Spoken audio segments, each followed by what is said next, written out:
우리 몸 안에는요, 아주 복잡하고 강력한, 그런데 가끔은 위험하기까지 한 그런 방어 시스템이 하나 있어요. 바로 면역 체계라고 부르는 건데요. 오늘 이 시간에는 우리 모두가 가지고 있는 이 진짜 놀라운 시스템에 대해서 한번 제대로 파헤쳐 보겠습니다. 자, 그럼 이런 질문으로 한번 시작해 볼까요? 여러분 몸에 있는 면역 체계가 어디 있냐고 물으면 어디를 가리키시겠어요? 심장? 아니면 뇌? 아마 많은 분들이 딱 한 군데를 짚기가 어려울 거예요. 바로 이 질문에 우리가 면역 체계에 대해 흔히 갖는 오해가 숨어 있거든요. 정답은 정말 간단합니다. 바로 모든 곳이에요. 좀 허무한가요? 하지만 이게 핵심입니다. 면역 체계는 어떤 특정 장기가 아니라 우리 몸 전체에 거미줄처럼 퍼져 있는 하나의 거대한 네트워크, 하나의 시스템이라는 거죠. 네, 첫 번째 파트입니다. 신체에 보이지 않는 수호자. 면역 체계는 눈에 보이지는 않지만 사실 우리 몸에서 가장 큰 장기 중 하나로 꼽힙니다. 그리고 잠시도 쉬지 않고 온몸을 순찰하면서 우리를 지키고 있죠. 그럼 이 수호자들은 대체 어디서 와서 또 어디서 훈련을 받을까요? 지휘본부를 한번 살펴볼게요. 먼저 골수는 면역세포를 계속해서 만들어내는 공장이고요. 흉선이라는 곳은 T세포라는 정예 요원들을 훈련시키는 훈련소 같은 곳입니다.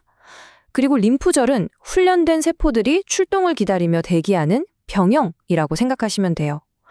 마지막으로 아주 중요한 곳이 바로 장인데요.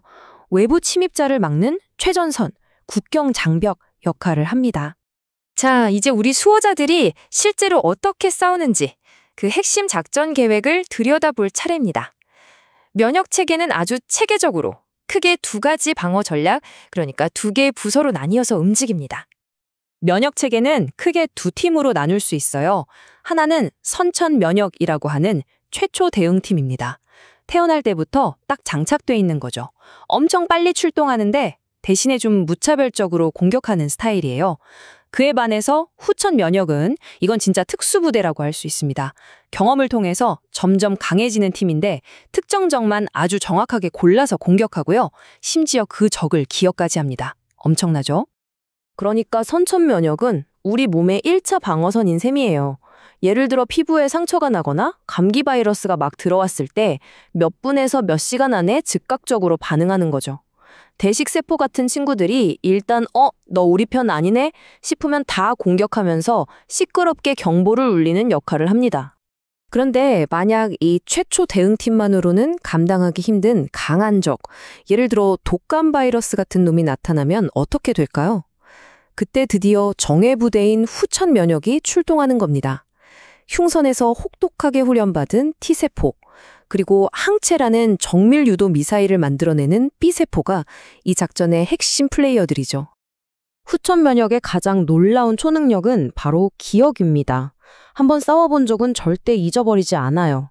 그래서 우리가 백신을 맞는 거고요. 백신은 말하자면 가짜 적으로 우리 특수부대를 미리 훈련시키는 모의 훈련인 셈이죠. 홍역 같은 병에 한 번 걸리면 평생 다시 안 걸리는 것도 바로 이 기억 능력 때문입니다. 이 후천 면역이 얼마나 중요한지 보여주는 아주 강력한 사례가 있습니다. 8살 엘리엘이라는 아이의 이야기인데요. 이 친구는 태어날 때부터 B세포가 없어서 스스로 항체를 만들 수가 없었어요. 그래서 정기적으로 항체 주사를 맞고 있는데 바로 그 덕분에 다른 친구들처럼 축구도 하고 유도도 하면서 완전히 평범한 삶을 살고 있습니다.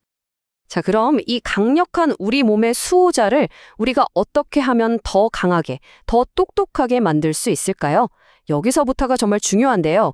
우리의 생활 습관이 면역 건강에 얼마나 직접적인 영향을 미치는지 아주 실용적인 정보들을 한번 살펴보겠습니다. 자, 이 숫자 한번 보세요. 70%. 이게 뭘 의미할까요? 바로 우리 몸에 있는 모든 면역세포 중에 무려 70%가 우리 장에 살고 있다는 뜻입니다. 정말 놀랍지 않아요? 이것만 봐도 장 건강 하는 이유가 바로 와닿죠? 그럼 장 건강의 핵심은 뭘까요? 바로 마이크로바이옴입니다. 우리 몸에 함께 사는 수많은 미생물들의 생태계를 말하는 건데요. 얘들이 그냥 사는 게 아니라 우리 면역체계랑 끊임없이 대화를 나눠요. 얘는 친구야, 공격하지 마. 쟤는 나쁜 놈이야. 하면서 아군과 적군을 구별하는 법을 가르치는 아주 중요한 훈련 파트너인 셈이죠.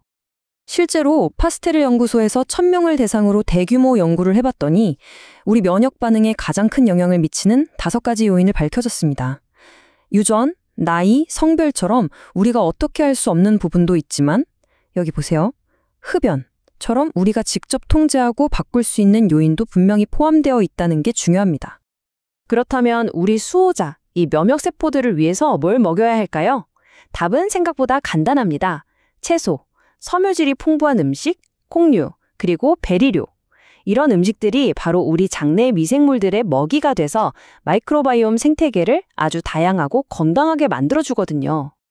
반대로 절대 주면 안 되는 것도 명확합니다. 바로 설탕과 고도로 가공된 식품들이죠. 이런 것들은 장내 유익균들을 굶겨 죽이고 나쁜 균들만 키워서 몸에 불필요한 염증 반응을 마구 일으킵니다. 면역 체계를 아주 혼란스럽게 만드는 주범인 거죠. 운동이 얼마나 중요한지 보여주는 정말 멋진 사례가 있어요. 64세인 우베 돈바흐라는 분인데요. 이분이 워낙 활동적으로 사셔서 연구진들이 T세포를 분석해봤더니 글쎄, 프로필이 20년은 더 젊은 사람 같다는 결과가 나온 거예요. 꾸준한 운동이 면역체계의 노화를 막는 말 그대로 회춘약이 될 수 있다는 걸 보여주는 거죠. 물론 우리가 너무나 잘 알지만 지키기 어려운 기본도 빼놓을 수 없습니다. 바로 충분한 잠과 스트레스 관리죠. 특히 만성적인 스트레스는요, 우리 몸의 정예부대, 즉 후천 면역 반응을 직접적으로 약화시켜요. 그래서 스트레스를 많이 받으면 바이러스에도 약해지고 백신 효과도 떨어지게 되는 겁니다. 하지만 이토록 강력한 면역 시스템이 항상 우리 편이기만 한 건 아닙니다. 어떤 경우에는 이 강력한 힘의 방향이 잘못 틀어지면서 우리를 지키던 수호자가 가장 무서운 적이 되어 우리 자신을 공격하기도 합니다. 바로 자가 면역 질환이라고 부르는 상태입니다. 말 그대로 면역 체계가 피하 식별을 실패해서 멀쩡한 내 몸의 세포를 적으로 오인하고 파괴하기 시작하는 병이죠. 류마티스 관절염이나 건선, 제1형 당뇨병 같은 병들이 바로 여기에 속하는데요. 안타깝게도 최근 들어 점점 늘어나는 추세고 특히 여성에게 더 흔하게 나타나는 경향이 있습니다. 하지만 과학은 이런 면역체계 오류를 바로잡는 수준을 넘어서고 있습니다. 이제는 오히려 그 강력한 힘을 적극적으로 이용해서 인류 최대의 질병과 싸우려는 단계로 나아가고 있죠. 특히 암치료 분야에서 정말 희망적인 미래가 열리고 있습니다. 이게 바로 개인 맞춤형 암 백신의 개념인데요. 과정을 보면 정말 SF 영화 같아요. 먼저 환자의 T세포를 몸 밖으로 꺼냅니다. 그리고 그 T세포에게 암세포만 콕 집어 알아보도록 특수 훈련을 시키는 거죠. 그런 다음 훈련된 T세포들을 실험실에서 수십억 개로 증식시켜서 다시 환자 몸에 투입하는 겁니다. 말 그대로 내 몸의 면역세포로 나만을 위한 암살부대를 만드는 셈이죠. 결국 오늘 우리가 살펴본 이 모든 이야기의 핵심은 바로 한 단어, 균형입니다. 면역체계는 너무 약해서 외부의 적으로부터 우리를 보호하지 못해도 문제지만 또 너무 강해서 통제를 잃고 우리 자신을 공격해도 큰일이거든요. 우리를 지키되 우리를 해치지 않는 그 절묘한 균형점을 찾는 것, 그게 가장 중요합니다. 여러분의 면역체계는 평생을 함께할 보이지 않는 든든한 수호자입니다. 그리고 오늘 이 시간 여러분은 그 수호자를 더 강하고 더 현명하게 만들 수 있는 열쇠를 얻으셨습니다. 자, 그렇다면 오늘 당장 여러분의 수호자를 위해 무엇부터 실천하시겠습니까?